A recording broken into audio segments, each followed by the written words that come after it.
Here is how you backstitch a seam with the markings on the right side of the fabric. You always start with threading your needle and tying a knot.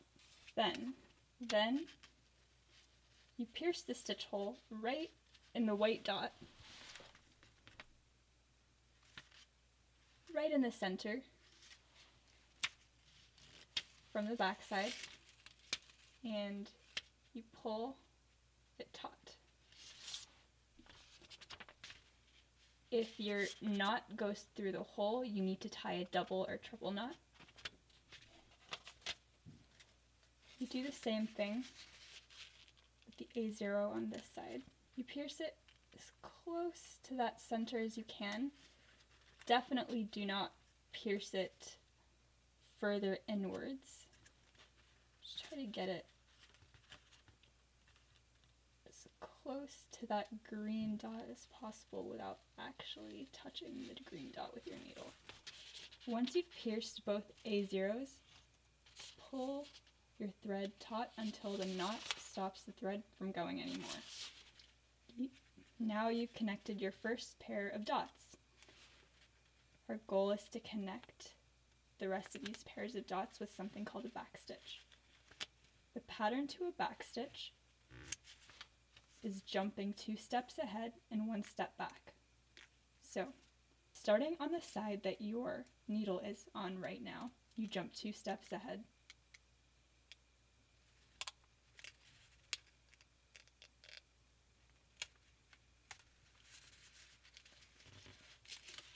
You always connect corresponding dots, so you also pierce the dot that's 2 steps ahead of A0.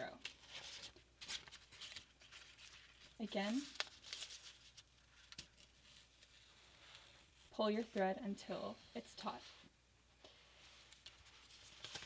Now, you flip your seam.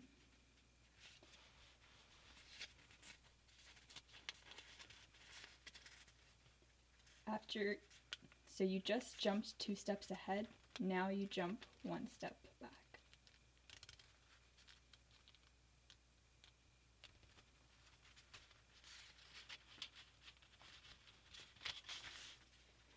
So, you just jumped 1 step back on this side.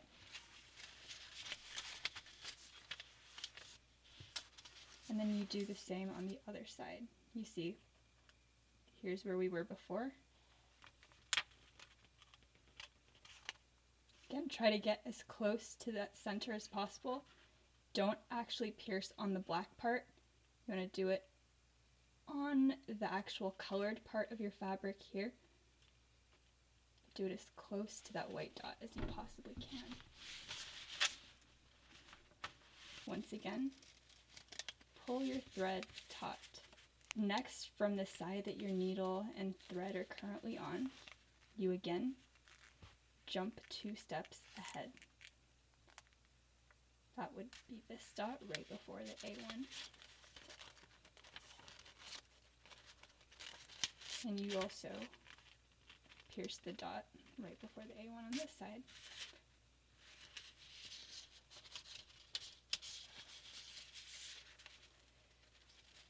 Once you've pierced it on both sides, pull your thread taut.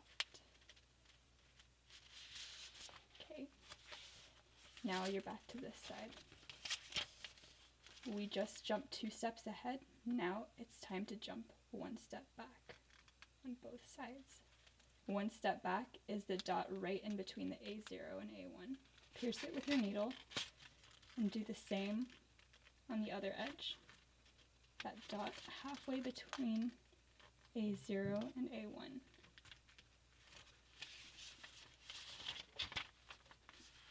Once you've pierced that dot halfway between A0 and A1, you pull your thread until it is taut. Okay, so now we're on this side. We just went 1 step back, so now it's time to jump 2 steps ahead. And that's the A1 dot.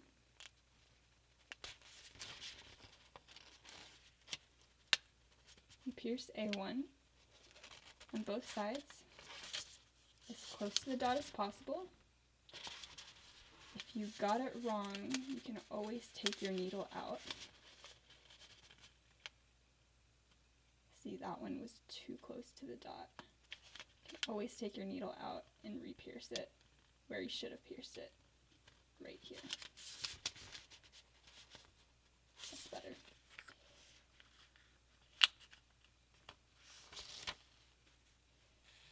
Two steps ahead, pull, and now one step back. Try to pierce each layer individually. If you just try to put it on top of each other on fabric, it won't align. The only way to make sure that it's actually in alignment is just doing each layer of fabric one at a time.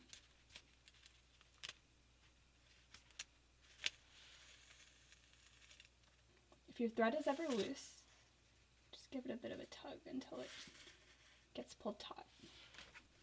Now we just went one step back, so it's again time to go two steps ahead. This time on the dot right after A1.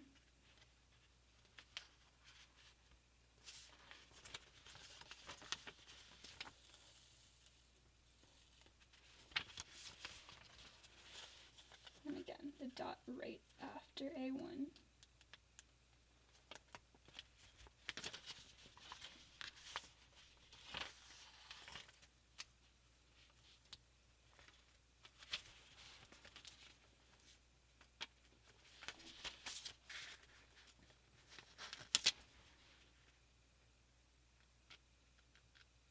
And then you go one step back.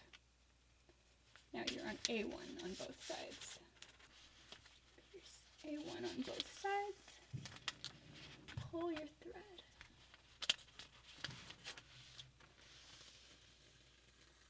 If your thread gets tangled up often, you can use something called thread gloss to prevent that. We just went one step back. It's time to go two steps ahead. Pierce the dot halfway between A1 and A2.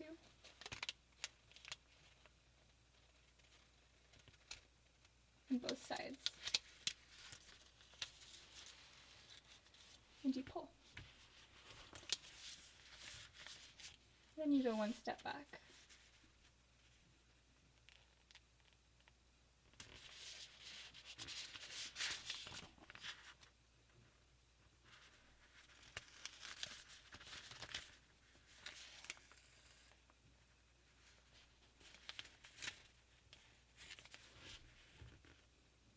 Two steps ahead.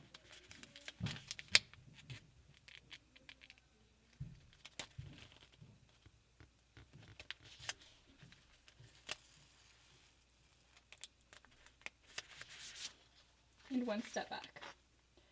It's a little safer to just pierce both layers at the same time when you're going one step back because you've already done it once. But again, if you are a perfectionist, it is always best to pierce one layer at a time, always. Let's do one more. Two steps ahead.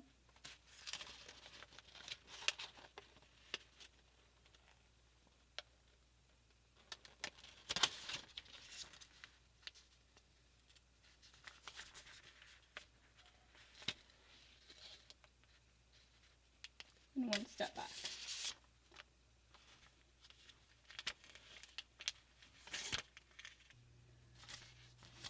Alright, almost done. One step back.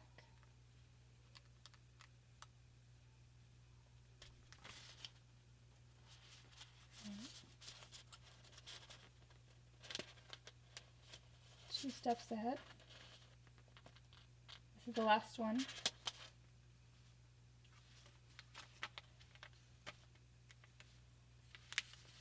One step back.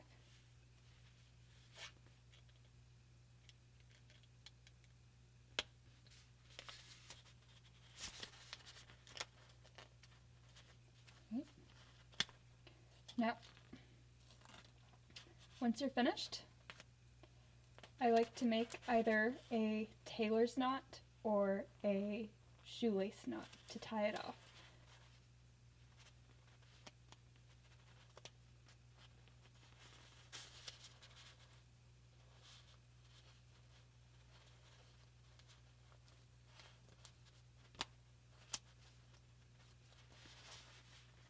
And there we have a backstitched seam. Open it up. If this was real fabric, you would iron it. There's a couple of different ways that you can press this seam. You can either open it up like this and press it like this. You can also press it from the front. Your instructions will tell you how to press it. If the seam is curved instead of straight like this one, you might have to use some extra tools and surfaces like hands and rolls to iron curved seams. It's a good idea to make a habit of checking whether your sewing tension is good as you hand sew. You can tell over here when I first started out, I sewed a little bit too loosely because I was sewing on camera. It was a little hard to control. So you can see the threads. Invisible threads are not ideal. On fabric, if you sew too tightly, you can start to see puckers.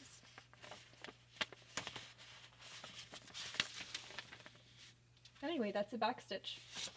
Backstitch on when the markers are printed on the right side of the fabric, which is what will be facing outwards when it's sewn.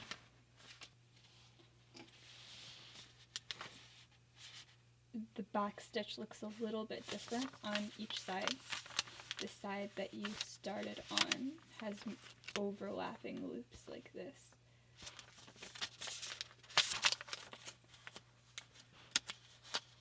And one side does look a little bit neater, almost like machine stitches. That's this side. It's okay if you're not perfect with your backstitches to begin with. I think the important thing is just taking it slow. Don't do this in a hurry. Start with a low stakes project like a Christmas ornament or a scrunchie or something where a little bit of botching is not the end of the world.